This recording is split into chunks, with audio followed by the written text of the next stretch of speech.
राजेश बुरंगे यांचा दुसऱ्या मजल्यावरील स्लॅबवरून कोसळल्यानं मृत्यू झाला असल्यानं मोर्शी शहरात दुःखाचा डोंगर कोसळला आहे। दिनांक 11 जानेवारीला लेआउट जवळील कॉलनी परिसरात सुरू असलेल्या बांधकामाच्या ठिकाणावर पाहणी करीत असताना दुसऱ्या मजल्याच्या स्लॅबवरून राजेश बुरंगे यांचा तोल गेल्यानं ते खाली पडले। त्यांच्या डोक्याला आणि शरीराला अन्य ठिकाणी गंभीर स्वरूपात दुखापत झाल्यानं त्यांना तात्काळ मोर्शी शहरातील उपजिल्हा रुग्णालयात दाखल करण्यात आलं। मात्र डॉक्टरांनी त्यांना तपासणी करून मृत घोषित केलं। मकर संक्रांतीच्या पार्श्वभूमीवर पतंगोत्सव वापरल्या जाणाऱ्या चायनीज मांजामुळे होणाऱ्या गंभीर अपघातांना आळा घालण्यासाठी मूर्तिजापूर शहर पोलीस स्टेशनच्या वतीनं विशेष रस्ता सुरक्षा अभियान राबवण्यात आलं। सडक सुरक्षा जीवन सुरक्षा या ब्रीद वाक्याअंतर्गत हे अभियान पोलीस अधीक्षक अर्चित चांडक यांच्या आदेशानं सुरू करण्यात आलं आहे।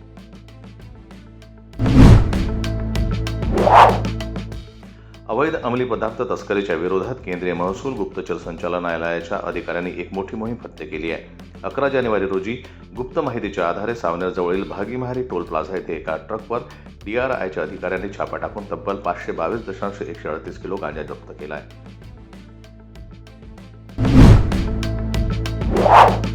अभिनेत्री गिरिजा ओक यांनी मुख्यमंत्री देवेंद्र फडणवीस यांची मुलाखत घेतली। या मुलाखतीत देवेंद्र फडणवीस यांनी पुण्यातील प्रश्नांवर भाष्य केलं। पुण्यात आगामी काळात सरकार काय उपाययोजना राबवणार याची माहिती देवेंद्र फडणवीस यांनी दिली आहे। यावेळी त्यांनी पुणे हे माझं आवडतं शहर असल्याचं देखील म्हटलं आहे। अभिनेत्री गिरिजा ओक यांनी मुख्यमंत्री देवेंद्र फडणवीस यांना अजितदादा तुमच्यावर टीका का करतात असा प्रश्न विचारला।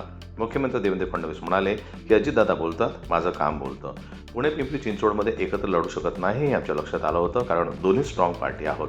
आपण जिथे एकमेकांविरोधात लढत आहोत तर एक मैत्रीपूर्ण लढत आहोत। एकमेकांवर टीका करू नये। मी हा संयम पाळला, दादांचा संयम ढळला आहे, पण 15 तारखेनंतर नाही बोलणार।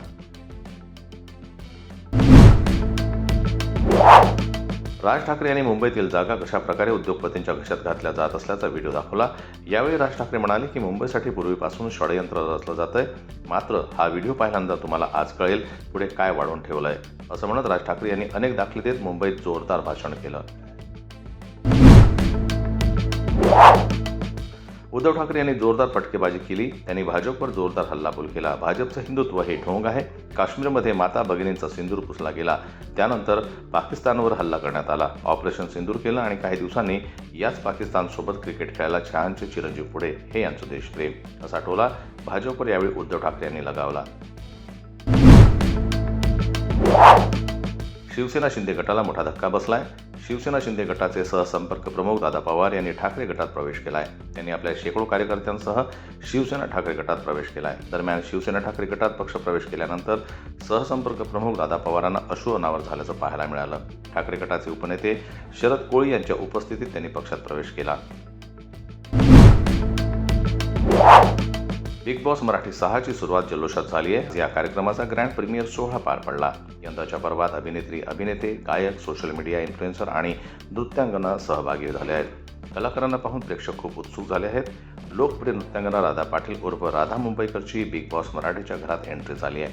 राधा बिग बॉसच्या घरात जाणार अशा चर्चा सुरू होत्या आणि आता त्या चर्चा खऱ्या ठरल्यात। स्टार प्रवाहाची नशीबवान ही मालिका सध्या विशेष चर्चेत आहे।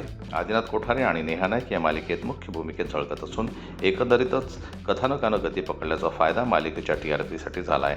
अलीकडेच नशीबवान मालिकेनं TRPमध्ये मोठी झेप घेतली आणि त्यानिमित्तानं मालिकेच्या सेटवर दणक्यात सेलिब्रेशन देखील करण्यात आलं।